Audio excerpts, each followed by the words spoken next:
ప్రభువునందు ప్రియ దేవుని బిడ్డలారా, మన రక్షకుడును విమోచకుడునైన యేసుక్రీస్తు వారి నామములో మరొకసారి కూడా శుభములను తెలియపరుస్తూ ఉన్నాను. పరిశుద్ధ లేఖనములలో మన ధ్యానార్థము నిమిత్తము మత్తయి సువార్త 13వ అధ్యాయము 1వ వచనము నుండి 9వ వచనం వరకు గమనించినప్పుడు, ఆ దినమందు యేసు ఇంట నుండి వెళ్ళి సముద్ర తీరమున కూర్చుండెను. బహుజన సమూహములు తన యొద్దకు కూడి వచ్చినందున ఆయన దోణి ఎక్కి కూర్చుండెను.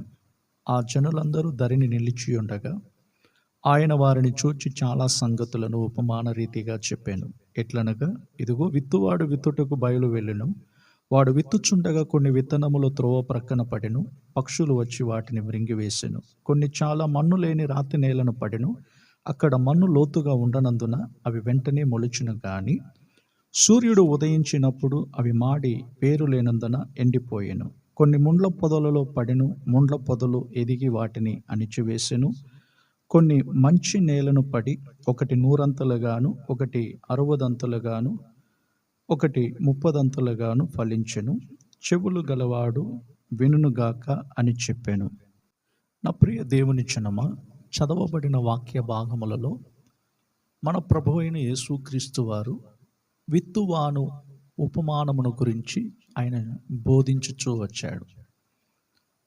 వీటిలో త్రోవ ప్రక్కన ఉన్న పొలములో విత్తబడిన విత్తనములను గురించి, రాతి నేలను పడిన విత్తనములను గురించి, ముండ్ల పొదలలో పడిన విత్తనములను గురించి గడిచిన దినములలో మరి పరిశుద్ధాత్మ సహాయం మూలముగా కొన్ని ఆత్మీయ విషయములను క్లుప్తముగా వివరించడానికి ప్రభు కృప చూపాడు. అందును బట్టి ముందుగా నా దేవునికి కృతజ్ఞతాస్తుతులు చెల్లిస్తూ ఉన్నాను. పరిశుద్ధ లేఖనములలో మనకు బోధించబడుతున్న ప్రతి మాటలో కూడా మనము అంగీకరించి వాటి ప్రకారముగా మనం నడుచుకుంటూ ఉన్నప్పుడు మనము నూరంతలుగా ఫలించే వారముగా కనబడగలుగుతూ ఉన్నాం. మరి ఈ చివరి దినాలలో దేవుని బిడలకు ఉండవలసిన ఆత్మీయ లక్షణములు ప్రాముఖ్యముగా మనము గమనించాలి.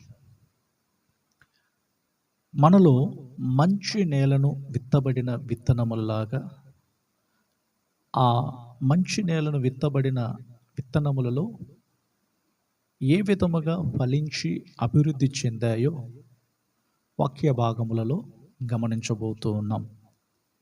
కనుక నా ప్రియ దేవుని బిడలారా, మనము త్రోవ ప్రక్కన ఉన్న పొలములాగా కాకుండా రాతి నేలను పడే విత్తనములు అటువంటి పొలముగా మనము ఉండకుండా, ముండ్ల తుప్పల మధ్యలో పడే విత్తనములు అటువంటి పొలముగా మనము ఉండకుండా, ఒక మంచి నేలగా మార్చబడుట కొరకు మన జీవితంలో ఏం చేయాలి? ముందుగా ప్రభు సన్నిధికి వచ్చినప్పుడు మన అంతరంగ జీవితాన్ని పరిశీలన చేయాలి. అంతరంగములో దేవునికి ఇష్టము లేని కార్యములు ఏవైతే ఉన్నావో వాటిని మనం సరిచేసుకుంటూ రావాలి. ఒక ద్రాక్ష తోటను నాటబడుచు ఉన్నప్పుడు మొదటిగా దానిలో ఉన్న రాళ్ళన్నీ కూడా ఏరివేస్తూ, ఆ మట్టిని చదును చేయబడుతూ, తర్వాత దానికి చుట్టూ మరి ఆ బురుజులు కట్టేవారుగాను, మరి ఆ నాటబడిన తర్వాత దానికి మంచిగా నీరు పోస్తూ ఉన్నప్పుడు మంచి ద్రాక్ష ఫలములనేవి దాని నుండి మనము చూడగలుగుతూ ఉన్నాం. మరి అదే విధముగానే ఆధ్యాత్మిక జీవితములో దేవుని బిడల యొక్క స్థితి శుద్ధీకరింపబడుతూ, మన హృదయం అనేది అన్నిటికంటే మోసమైనది, ఘోరమైన వ్యాధి గలదని మరి దేవుని వాక్యములో మనం చదువుతూ ఉన్నాం. ఒక మంచి నేలగా మనము మార్చబడినప్పుడు దానిలో విత్తనములు వేయబడినట్లయితే అది పెరిగి పెద్దయి అనేక మందికి ఫలములను ఇచ్చేవారముగా మారగలం. కనుకనే చాలామంది జీవితాలలో వాక్యము వింటూ ఉంటారే కానీ ఆ వాక్యానుసారముగా నడుచుకునే కృప అనేది మనం పొందుకోలేకపోతూ ఉన్నాం. కనుకనే దేవుని బిడలకు ఉండవలసిన మొదటి లక్షణము తమ్మును తాము పరిశీలన చేసుకునేవారుగాను. మనము మనలను మనము విమర్శించుకున్నప్పుడు తీర్పు పొందకపోదుమని అపోస్తుడైన పౌలు కొరింథీ పత్రికలో తెలియజేస్తూ ఉన్నాడు. మరి అలాంటి దేవుని బిడల యొక్క జీవితాలలో నూరంతలుగా ఆశీర్వాదములు పొందుకునేవారుగా మారగలరు. కనుక దేవుని సన్నిధికి వెళ్ళినప్పుడల్లా కూడా మనలను మనము పరిశీలించుకోవాలి. మన జీవితాలు బాగుపడాలని, మన హృదయములో ఉన్న ఘోరమైన పాపపు క్రియలు, పాపపు ఆలోచనలన్నీ కూడా మనం విడిచిపెట్టి ప్రభు సన్నిధిలో శుద్ధ హృదయము కలిగిన వారముగాను, మంచి మనస్సాక్షి కలిగిన వారముగాను మనం మారినప్పుడు మనలో ఆ ఫలములనేవి ఫలించేవిగా చూడగలం. దేవుడు మనకిచ్చేటువంటి ఆశీర్వాదములను మనము కాపాడుకోగలం. ఇక్కడ విత్తబడిన విత్తనములన్నీ కూడా ఒకే విత్తనం, ఒకే విధములైనటువంటి ఆ విత్తనములే. కానీ నేలలు అనేవి రకరకాలుగా ఇక్కడ కనబడుచు ఉన్నాయి. ఒకటి త్రోవ ప్రక్కనని చెప్పాడు, మరొకటి రాతి నేలని చెప్పాడు, మరొకటి ముండ్ల పొదని చెప్పాడు. మరి చివరిగా చెప్పబడిన ఈ మంచి నేల అనేది అది ఎలాంటి నేలో మనము గమనించగలగాలి. చూడండి, రైతులు కూడా తమకున్నటువంటి పొలములలో మంచిగా చదును చేసి వాటిని ఏ విధముగా విత్తనములను విత్తిన తర్వాత ఆ పైరును వారి చేతికి వస్తూ ఉన్నదో రైతులు బాగుగా ఎరిగిన వారుగా ఉంటున్నారు. బీడుబడిపోయిన భూములను కూడా ఒక మంచి రైతు ఏం చేస్తాడంటే దానిని పండించే స్థితికి తీసుకుని రాగలడు. కనుక ఒకవేళ మనము బీడుబడిపోయినటువంటి వారముగా కాకుండా మనలను మనము విమర్శించుకుంటూ మన జీవితములో కొరతలు బలహీనతలన్నిటిని కూడా కనుగొంటూ ప్రభు సన్నిధిలో ప్రతిరోజు మనము ఒప్పుకోలు చేస్తూ మనం మారు మనసు పొందినప్పుడు మనము ఫలించు అనుభవంలోనికి వెళ్ళగలుగుతూ ఉంటాము. కనుక నా ప్రియ దేవుని బిడలారా, ఆదికాండము 26వ అధ్యాయము 12వ వచనములో మనం చదువుతూ ఉన్నప్పుడు, ఆదికాండము 26వ అధ్యాయము 12వ వచనములో ఇస్సాకు ఆ సంవత్సరమందు విత్తనములను విత్తినప్పుడు అతడు నూరంతలుగా వర్ధిల్లినట్లుగా మనం చూస్తూ ఉన్నాం. ఇస్సాకు ఆ దేశమందున్న వాడై విత్తనము వేసి ఆ సంవత్సరము నూరంతల ఫలము పొందెను. యెహోవా అతనిని ఆశీర్వదించెను గనుక ఆ మనుష్యుడు గొప్పవాడాయెను. ఇక్కడ ఇస్సాకు యొక్క జీవితాన్ని మనము గమనించినట్లయితే, మరి అబ్రహాము దినములలో వచ్చిన ఆ మొదటి కరువు కంటే ఇస్సాకు దినములలో వచ్చిన కరువు మిక్కిలి భయంకరమైనటువంటి ఒక కరువుగా అక్కడ చెప్పబడుతూ ఉన్నది. ఆ దేశమందు అతడు పరవాసిగా బ్రతుకుతూ వచ్చాడు.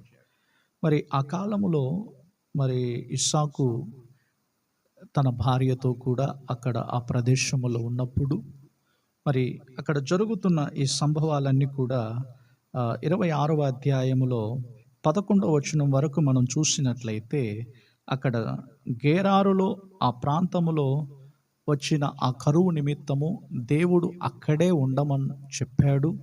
మరి ఆ సందర్భములో కూడా ఇస్సాకు దేవుని మీద ఒక నమ్మకముతో బ్రతుకుతూ వచ్చాడు గనుక ఇస్సాకు ఆ దేశమందున్న వాడే విత్తనములను వేశాడంట.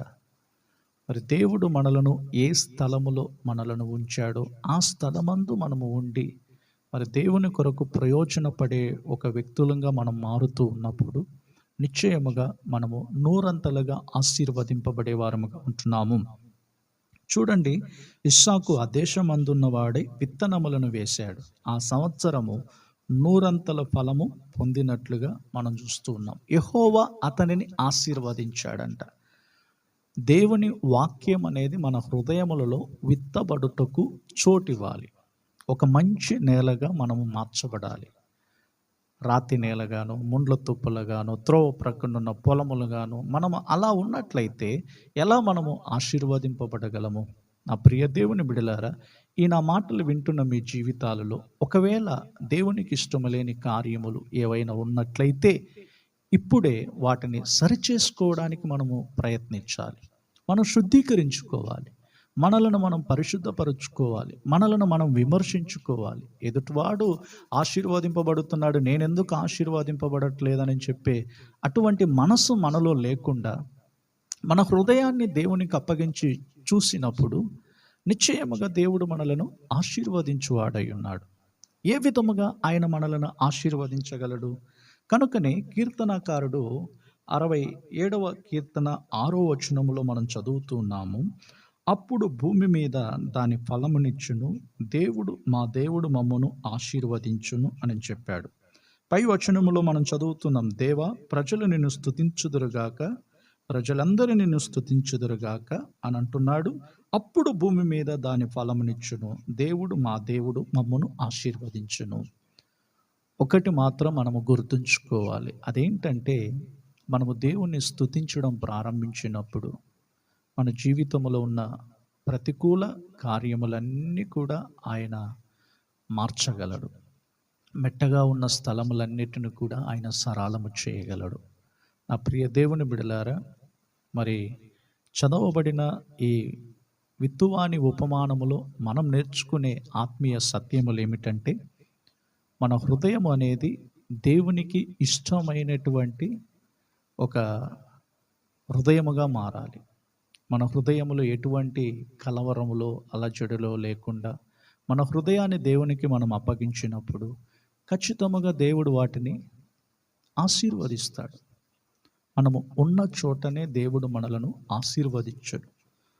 ఈ రోజుల్లో మనము ఆశీర్వాదముల కొరకు వెంటాడడం కంటే ఆశీర్వాదములను అనుగ్రహించు దేవునిని మనం వెంటాడే వారముగా ఉందాం. దానికి వ్యత్యాసం ఏంటండి అని ఒకవేళ మీరు అడగవచ్చు. ఆశీర్వాదములను ఒకవేళ మనకు పొందుకున్నప్పుడు మనము అంతటితోనే మనము దేవుణ్ణి స్తుతించే అనుభవంలో ఉంటాం.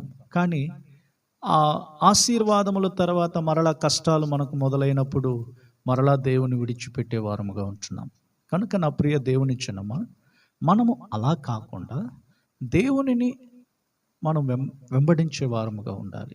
దేవునిని మనం వెంటాడుతూ ఉన్నప్పుడు ఆయన జ్యోతిర్మయుడగు దేవుడు గనుక ప్రతి ఈవియు తన బిడలకు ఆయన అనుగ్రహించును. కనుక మన జీవితంలో మన హృదయము ఒక మంచి హృదయముగా మార్చబడాలి. రెండవదిగా దేవుణ్ణి స్తుతించడం మనం ప్రారంభించాలి. మూడవదిగా దేవుడు మనకిచ్చేటువంటి ఉన్నతమైన ఆశీర్వాదములను గురించి మనం గమనించినప్పుడు యాకోబు పత్రిక 3వ అధ్యాయము 17వ వచనములో ఇలా చెప్పబడుతూ ఉన్నది, అయితే పైనుండి వచ్చి జ్ఞానము మొట్టమొదటి పవిత్రమైనది, తరువాత సమాధానకరమైనది, మృదువైనది, సులభముగా లోబడినది, కనికరముతోనూ మంచి ఫలములతోనూ నిండుకునినది, పక్షపాతమైనను వేషధారణ అయినను లేనిది అయి ఉన్నది అని చెప్పబడుతూ ఉన్నది. మంచి ఫలములు మనం ఫలించాలి. మన ఆధ్యాత్మిక జీవితాలలో కడవరి దినాలలో మనం బ్రతుకుతూ ఉన్నాం. మనలో మంచి ఫలములను ఇవ్వగలుగుతూ ఉన్నామా? మనలో మంచి ఫలముల కొరకు ప్రయాసపడుతూ ఉన్నామా? మనం వరముల కొరకు దేవుని యొద్ద ప్రార్థన చేస్తుంటాం. ప్రభువా నాకు ఆ వరం ఇవ్వు, నాకు ఈ వరం ఇవ్వు, నాకు అనేక వరాలు కావాలని చెప్పి మనం దేవుని అడుగుతుంటాం. మంచిది, నేను కాదనడం లేదు. అయితే దేవుని బిడలకు ఉండవలసినటువంటి ఆత్మీయ ఫలములు అనేవి ప్రాముఖ్యమైనవి. కనుక ప్రభువును వెంబడించేటువంటి వారి జీవితాలలో మనము ప్రాముఖ్యముగా గమనించవలసిన విషయములు ఏమిటంటే, ఆత్మీయ ఫలములు ఫలించు అనుభవములోనికి. కడవరి దినాల్లో ఆత్మీయ ఫలములు అనేవి ఫలించలేని వారుగా మారిపోతున్నారు. ఇదే మత్తయి సువార్త 13వ అధ్యాయము 23వ వచనములో మనం చదువుతూ ఉన్నాం. మంచి నేలను విత్తబడిన వాడు వాక్యము విని గ్రహించువాడంట. చూడండి, మంచి నేలన విత్తబడిన విత్తనములు దేనికి సూచన అంటే, వాక్యము విని గ్రహించువాడు అట్టివారు సఫలులై ఒకడు 100 ఒకడు 60 ఒకడు 30 ఫలించెను. కనుక మనం వినే దాన్ని బట్టి దేవుని వాక్యమును విని విశ్వసించడం వలనే మన జీవితంలో ఫలములు అనేవి కనబడతాయి. కనుక ఈ మాటలు వింటున్న మీ జీవితాలలో ఒకవేళ ప్రభువుకు ఇష్టము లేని కార్యములు ఏవైనా ఉన్నట్లయితే వాటిని ఉన్న పాటునే ఒప్పుకొని విడిచిపెట్టండి. ప్రభు కనికరము మీకు సమీపముగా ఉన్నది. కనుక దేవుని కనికరము చేత మనం అందరం నింపబడుచు మనము మంచి ఫలములను ఫలించడానికి దేవుడే మనందరికీ సహాయం చేయనుగాక. ప్రేమ కలిగిన మా తండ్రి, మీకు స్తోత్రాలు చెల్లిస్తూ ఉన్నాము. ఆశీర్వదించబడిన ఈ మంచి సమయములో తండ్రి, విత్తువాని ఉపమానమును గురించి మీరు మాకు బోధించారయ్యా. మరి మా జీవితాలలో మీకు ఇష్టం లేని క్రియలు ఏవైనా ఉన్నట్లయితే వాటిని సరిచేసుకోవడానికి మా అందరికీ సహాయము చేయండి. మా జీవితాలలో మంచి ఫలములను ఫలించే అనుభవంలోనికి నూరంతలుగా వర్ధిల్లుటకు తండ్రి, మేము విన్న వాక్యం అనేది మాలో ఫలించాలని ప్రభువా మీ సన్నిధిలో ప్రార్థిస్తూ ఉన్నాం. ఎవరైతే ఈ మాటలు వింటూ ఉన్నారో వారందరి జీవితాలు ఫలించాలని ప్రభువా మీ సన్నిధిలో విజ్ఞాపన చేస్తూ ఉన్నాం. తండ్రి, ప్రతి ఒక్కరూ కూడా ఆత్మీయ ఫలముల చేత ఫలించువారుగా మీరు మార్చమని తండ్రి మీ సన్నిధిలో మేమందరము కూడా విజ్ఞాపన చేస్తూ మా జీవితాలలో ప్రభు ఒక గొప్ప మార్పు కలగాలని ప్రభువా మీ సన్నిధిలోకి వచ్చి ఉన్నాము. తండ్రి, మా ప్రార్థన విజ్ఞాపనలను మీరు ఆలకించి మాకు విడుదల విమోచనాన్ని మీరు కలుగు చేయండి. మేము త్రోవ ప్రక్కన ఉన్న పొలములలాగా కాకుండానట్లు, రాతి నేలను పడిన విత్తనములలాగా అటువంటి పొలములుగా మేము ఉండకుండానట్లు, ముండ్ల తుప్పల మధ్యలో పడిన విత్తనముల వలె తండ్రి ఐహిక విచారము, ధన మోసం అనేది మా జీవితములో లేకుండా మంచి నేలను పడిన విత్తనములలాగా మా జీవితాలు కలుగు చేయం. అటువంటి అనుభవంలోనికి మమ్మల్ని అందరినీ కూడా మీరు నడిపించండి.